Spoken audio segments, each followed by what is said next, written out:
Bismillahirrahmanirrahim. Assalamualaikum warahmatullahi wabarakatuh. Perkenalkan, nama saya Gita Ramadhani dari Prodi Perbankan Syariah kelas 5B. Di sini saya akan menjelaskan materi dari manajemen sumber daya manusia. Yang pertama yaitu perencana sumber daya manusia. Perencana sumber daya manusia adalah suatu proses sistematis yang digunakan untuk memprediksi permintaan dan penyediaan SDM di masa mendatang. Pentingnya perencana sumber daya manusia. Yang pertama, tingkat perorangan, yang kedua, tingkat perusahaan, dan yang ketiga, tingkat nasional. Tujuan perencana sumber daya manusia. Yang pertama, membantu menentukan tujuan organisasi termasuk perencana, pencatatan kesempatan kerja yang sama pada karyawan, dan tujuan tindakan afirmatif. Yang kedua, melihat pengaruh program dan kebijakan manusia dan menyerahkan pelaksanaan alternatif yang paling menunjang kepada keefektifan organisasi. Yang kedua yaitu pengembangan dan pemberdayaan sumber daya manusia.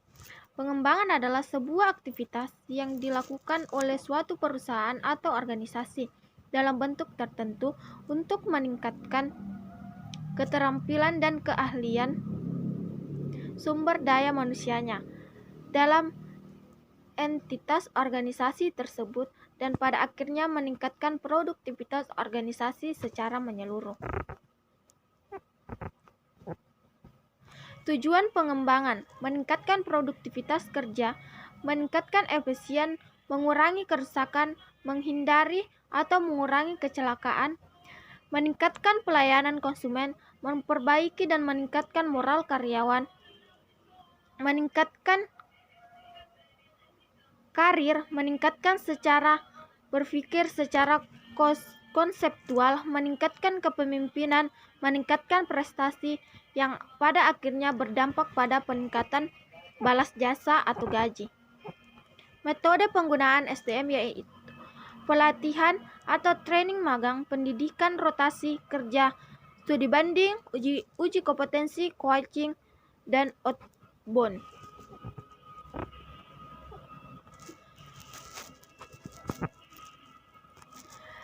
Adapun pengertian dari pemberdayaan sumber daya manusia merupakan suatu aspek manajemen yang sangat penting karena sumber daya manusia menunjukkan daya yang bersumber dari manusia yang akan memberi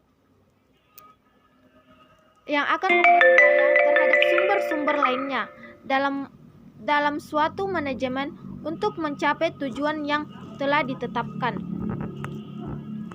Adapun materi yang ketiga yaitu manajemen sumber daya manusia atau pengembangan sumber daya manusia melalui pelatihan.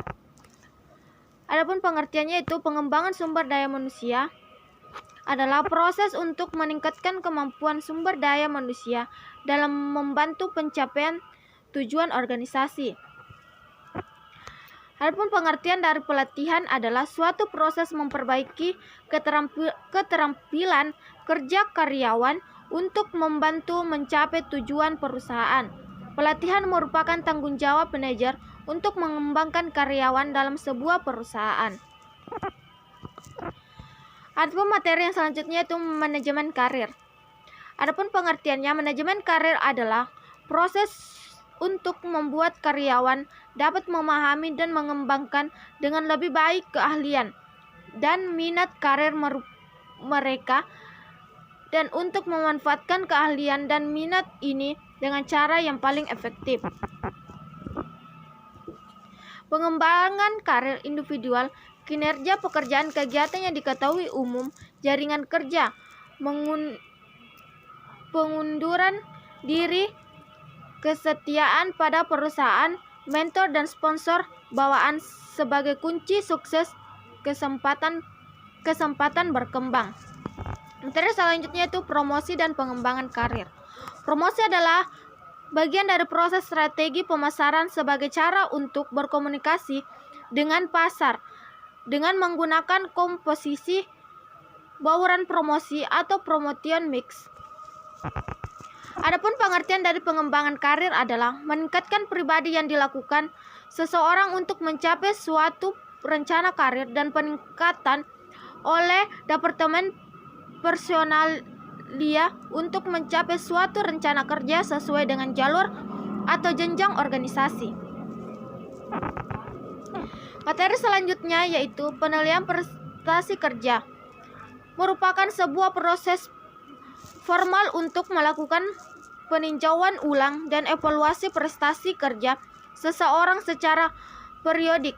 Dapat diartikan juga penilaian prestasi adalah suatu analisa yang adil dan jujur tentang nilai karyawan bagi organisasi. Materi selanjutnya yaitu pengertian kompensasi dan kepuasan kerja. Kompensasi merupakan salah satu fungsi penting dalam manajemen sumber daya manusia, karena kompensasi merupakan salah satu aspek yang paling sensitif dalam hubungan kerja. Adapun pengertian kepuasan kerja. Kepuasan kerja adalah sikap seseorang secara keseluruhan terhadap pekerjaannya, atau dapat dikatakan bahwa kepuasan kerja merupakan perbedaan antara harapan dan kenyataan dan imbalan yang diterima dalam bekerja.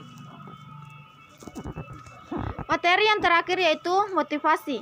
Motivasi merupakan dorongan yang dimiliki seseorang individu yang dapat merangsang untuk dapat melakukan tindakan-tindakan atau sesuatu yang menjadi dasar atau alasan seseorang untuk berperilaku atau melakukan sesuatu.